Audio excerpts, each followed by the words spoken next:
ఇంతకు ముందు నేను చేసిన ఒక వీడియోలోని డెవాప్స్ ఇంజనీరింగ్ కోర్స్ నేర్చుకునే వాళ్ళకి ఫ్రెషర్ గా ఆపర్చునిటీస్ దొరకడం కష్టం, ఓన్లీ ఎక్స్పీరియన్స్ వాళ్ళకి మాత్రమే ఓపెనింగ్స్ అనేవి ఉన్నాయి అని చెప్పాను. ఆ వీడియో కింద కమెంట్ సెక్షన్ లో ఒకరు నన్ను ఈ క్వశ్చన్ అడిగారు.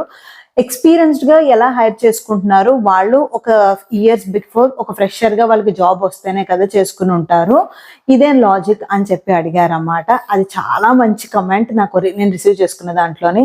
దానికి నేను ఇస్తున్న ఆన్సర్ ఏంటంటే, మీరు ఏ ఎంఎన్సీస్ కైనా కంపెనీ ఫ్రెషర్ గా అప్లై చేసుకునేటప్పుడు మీకు ఇనీషియల్ గా ట్రైనింగ్ అనేది ఇస్తారు.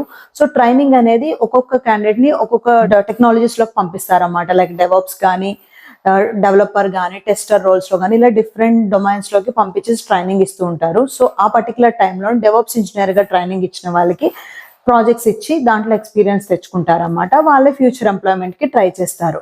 నా ఆన్సర్ కనుక మీకు నచ్చినట్టయితే మర్చిపోకుండా ఈ వీడియోకి లైక్ చేసి నా ఛానల్ సబ్స్క్రైబ్ చేసుకుని నన్ను సపోర్ట్ చేయండి.